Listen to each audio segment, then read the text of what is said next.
If you're raising an anxious child, there are two things I can guess about you. One, probably typical parenting approaches don't always work on your anxious child. And two, you're probably tired because your anxious child probably doesn't sleep. Let's talk about sleep problems. That's what's up next.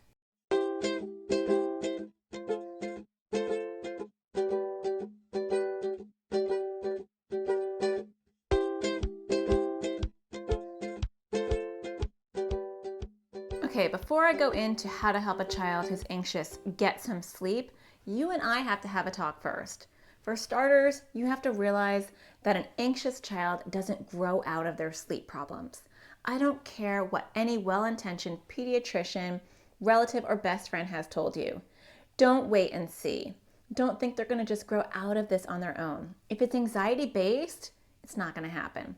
I can introduce you to many 20-year-olds who are still sleeping with their parents because they never worked on these anxiety issues. But don't worry, because there are ways to fix this. But we also have to talk about something else. Sleep problems are really hard to tackle.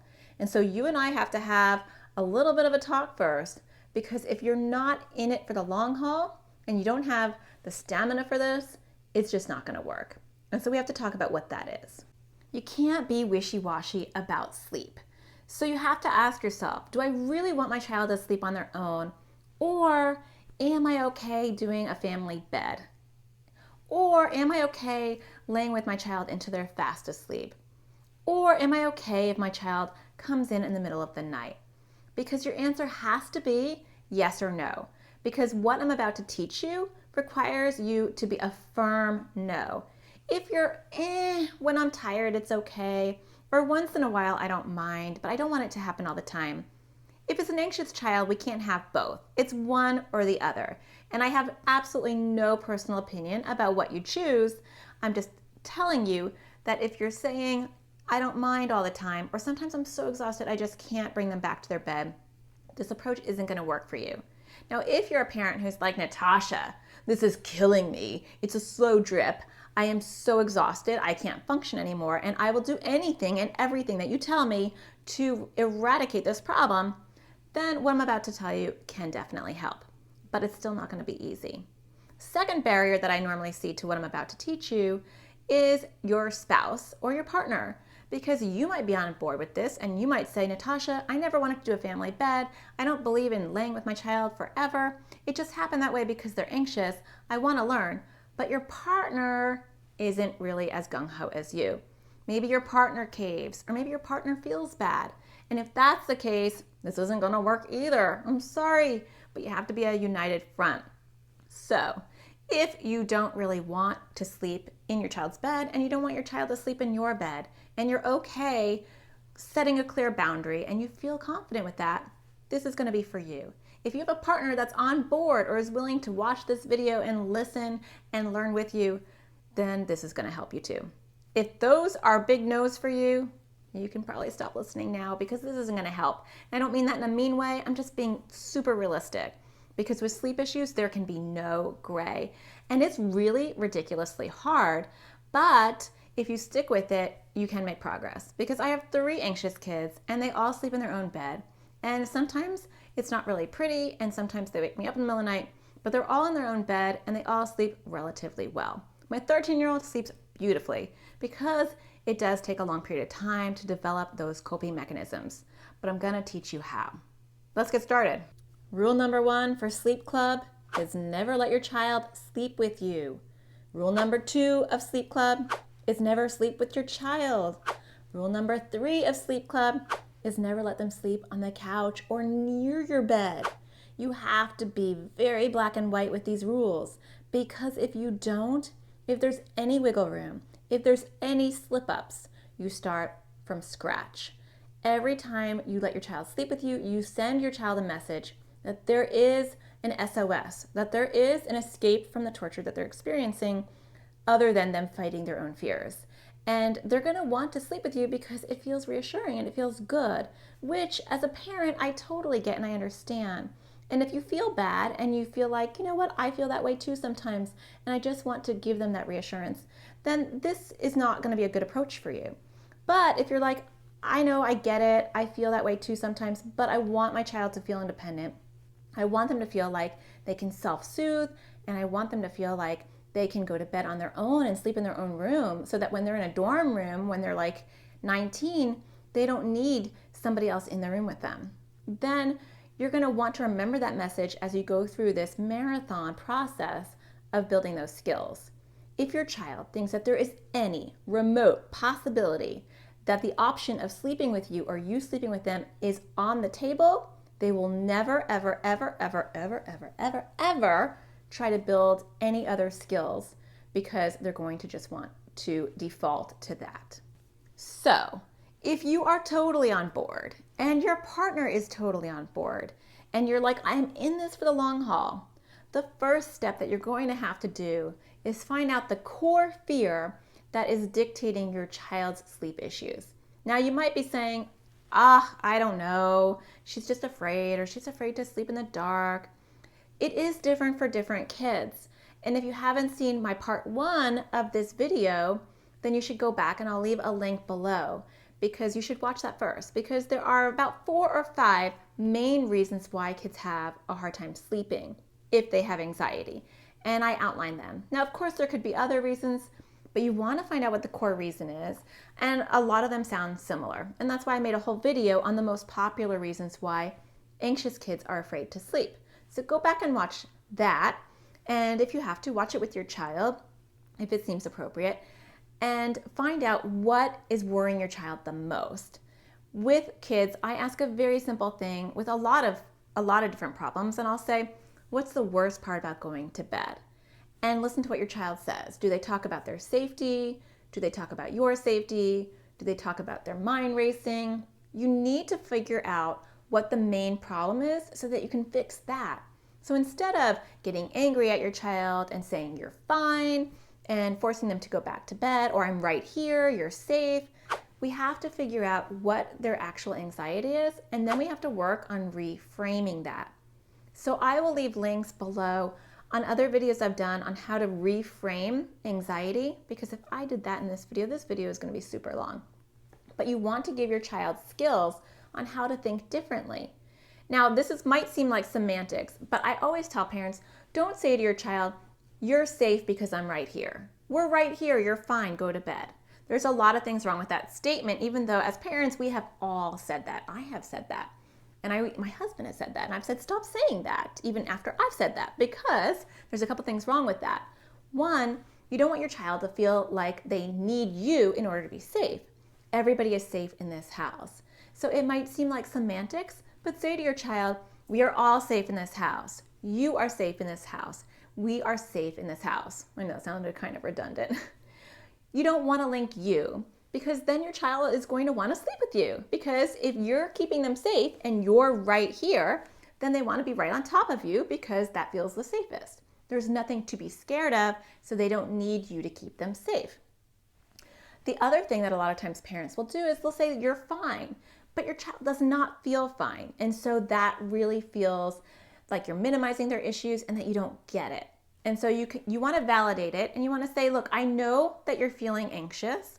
I always name anxiety, and I'm not going to go into that in this video, but watch some of my older videos I have a whole anxiety series, and I'll leave that in the notes below. You should watch that because you want to name it, and that way you can say something like, don't let your worry cloud win. You have to fight your worry cloud and you need to get back to bed.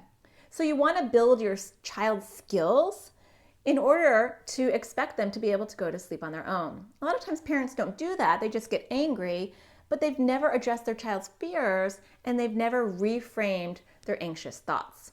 I tell kids that when they give into their anxiety and when they give into their worries grow bigger. And when they fight it, their worries get smaller. And I normally personify it like I just talked about.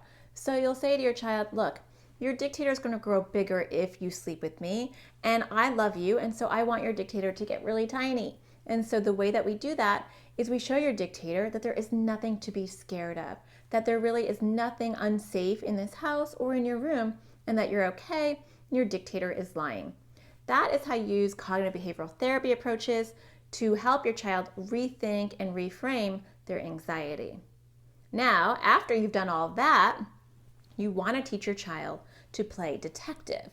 And so when your child comes out and they're like, I heard a noise, or I think there's something in my closet, you want to teach your child, okay, if there's something in your closet, what do you need to do?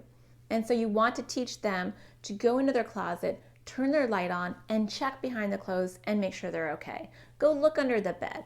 If they're too scared to do that initially, you can walk them through that, but eventually you're going to want to pull back and say, okay, you heard a noise. What do you think it could be? Did it sound like the ice maker? Did it sound like the air conditioning going on? What do you think that noise could be? So even if you know the answer, you want to teach your child to problem solve and think about the answers for themselves. So once you are totally on board and committed to this process, and your partner is too, and you have found out what is making your child so scared at night, and you've done an amazing job at naming their anxiety, teaching them about anxiety, and reframing all of their anxious fears and beliefs that are night related, then you have to do what I call the yo-yo approach. You're not going to like this part. So your child is going to be armed with really good thoughts, but they're not going to want to deal with it. They're going to just want to be with you because that feels so much easier and so much better, and it's a quicker solution. And so you have to be a yo-yo, which means every time your child comes out of bed, you have to patiently and robotically and non-emotionally tell them to get back in bed. And sometimes I will prompt my kids. I will say, what do you need to tell yourself? And my 5-year-old will say in a very monotone, annoyed voice, we are all safe in this house. And then if she comes out and she's like, there's something in my closet, I'll say, what do you need to do? And she'll say, I need to turn the light on and look in my closet for myself. So you can get to the point where your kids are on automatic and they know what you're going to say, and they know that you're not going to cave and that you're going to be super predictable in your answer. And it's going to be just like what I said. And so you're going to have to do that a lot, especially when they're younger. It's going to be a little bit like a yo-yo. So you're going to be like, get back in bed. What do you need to tell yourself? Get back in bed. What do you need to tell yourself? Sometimes if it's really bad, I'll recommend that parents just stand right by the door out of eyesight, and that way your child will eventually really get exhausted by this process because you're right there. As it gets better, you can sit on the couch and you can do it from the convenience of the comfy couch. But they're going to do it in the middle of the night as well. And you have to be a yo-yo even when you're sleep deprived, and you have to carry them back to bed or bring them back to bed, and you have to remind them of their positive thoughts, and then you have to leave. And for kids that are really, really struggling, you might have to hang in the door frame where they can't see you, and every time they come out, you put them right back without any words. You want to be pretty minimalistic with this and just be that yo-yo. I know, that's kind of tiring. Nobody wants to be a human yo-yo, but it does eventually work. Now, the last part is normally the first thing that parents do, and that's why it doesn't work. So yes, the room is important and the rewards are important, but parents normally do that before they do any of the other stuff that we just talked about. The reframing of the anxious thoughts, the yo-yo approach, the team effort between you and your partner, and the commitment. Once you have all that in place, and your child also knows the way that they're going to think, and they know how to play detective, then you want to add a couple of other things. You want to look at the room, because the room, if it's a fear of the dark or bad guys, the room is going to be anxiety producing. And so you might have to get a very bright light in the room for a little while. Some parents don't like that, and so it's up to you where your comfort level is. But I let my kids sleep in a bright light for quite a while, and they went to bed and they fell asleep. It was easier. Some parents may not like it because it does mess with the circadian rhythm, but you gotta weigh the pros and cons, whether they're gonna sleep at all anyway. That's up to you.